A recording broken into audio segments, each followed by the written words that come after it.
Hi everyone, today I'm going to be presenting a business level strategy analysis on Starbucks. So just to start off with a bit of a company overview, Starbucks is an American multinational coffee house chain. They opened up their very first store in Seattle, Washington in 1971, and so over the past 50 years they've expanded to now have over 40,000 stores in 84 different markets around the world. They follow a hierarchical leadership structure, so that would be inclusive of their board of directors, CEO, and their executive leadership team. And then they also have their store level management that oversees the daily operations at the retail level. In terms of their offerings, they have a range of high quality products that their customers can enjoy either in the cafe or on the go. What they're probably most known for is their coffee, but they do also have an assortment of handcrafted beverages, seasonal specials, and then a food menu which has items like pastries, breakfast foods, sandwiches. And then in addition to that, they also offer consumer products that are available for purchase in retail stores. Coffee grounds, coffee pods that are compatible with the popular machines like Nespresso and Keurig, as well as ready-to-drink canned and bottled beverages. And so according to Starbucks themselves, their primary competitor in terms of coffee beverages continue to be specialty coffee retailers and shops. And so they do also experience direct competition from the quick service restaurant industry. Some of the first companies that come to mind within that criteria would be Dunkin', Tim Hortons, and McDonald's. They also offer coffee and baked goods. They all compete with Starbucks on convenience and affordability. Those are two of the factors that Starbucks believes and that we know are relevant to customers. And then now we're going to take a look at Starbucks from the lens of Porter's generic business level strategies with respect to the two dimensions of the basis of their customer value and then their target market. First, in terms of how Starbucks provides value to their customers, I would classify their approach as differentiation strategy. So that means that they compete by offering premium, high-quality coffee and beverages rather than focusing on low prices. So, for example, starting at the very beginning of their process, they ethically source a high-quality Arabica coffee bean, and that ensures a more rich and refined flavor, which is one of the ways that they separate themselves from their competitors. And then additionally, as mentioned on the previous slide, they also offer seasonal and really innovative beverages, and that helps to generate excitement among their consumer base, and it creates a certain amount of exclusivity by offering these creative products that customers can't necessarily find with their competitors. And then as far as the cafes themselves, Starbucks is very intentional about creating an inviting atmosphere that can serve as a gathering place for the community. They really emphasize community, connection. That's at the core of what they want to do. And so to that point, I want to talk a little bit about their Starbucks Reserve program. These are a select number of Starbucks Reserves locations that are in global cities. So they're a significant step up from their standard cafes. They offer a bit more of an immersive, luxurious experience. They have their own exclusive menus, items that aren't available in standard stores.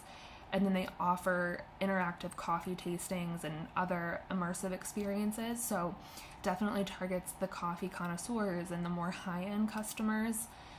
And then throughout my research, I also read that oftentimes innovations that stem from Starbucks Reserve will trickle down to the standard menu.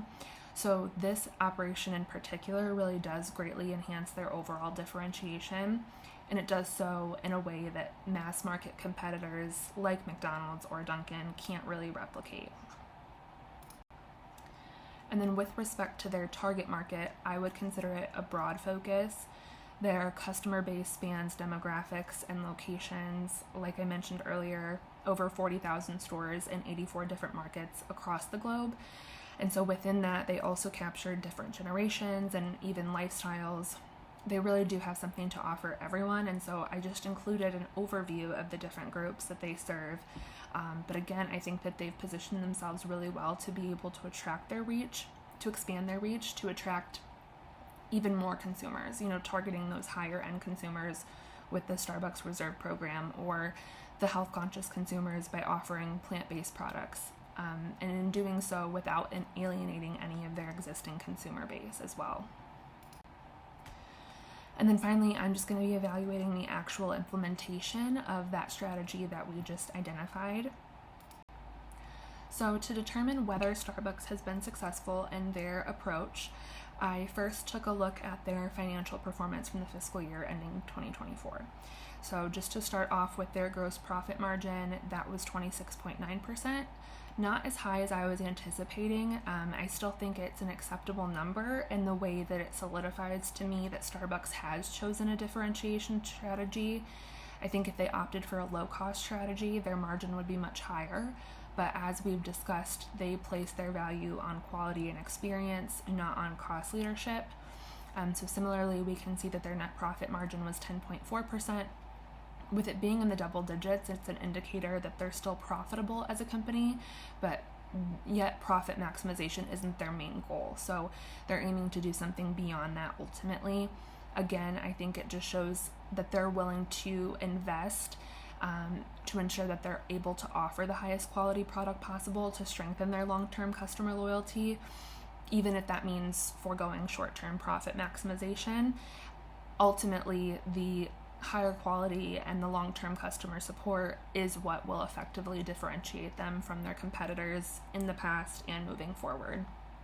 And then in terms of their market reach, I've mentioned multiple times now that they have over 40,000 stores across the world. I think that alone demonstrates that they don't have a narrow focus.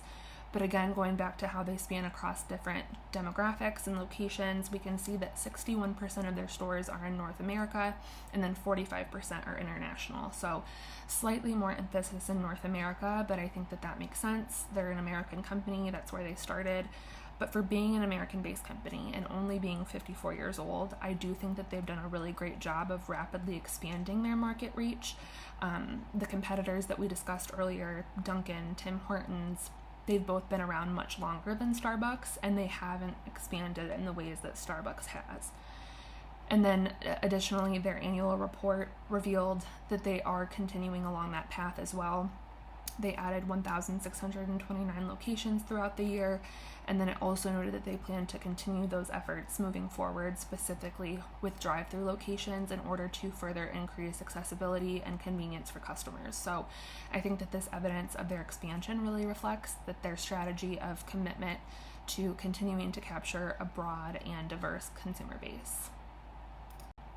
And then just to wrap up with some of the key points, I think that Starbucks' value is mainly derived from their innovation and their high quality offerings.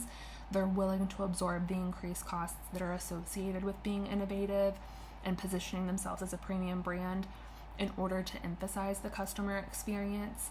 And so by operating under the differentiation strategy with a broad market focus, they've chosen to increase their own costs and forego a short-term profit maximization in order to make sure that they can strengthen the quality of what they're able to offer, and therefore ensuring long-term customer loyalty and satisfaction.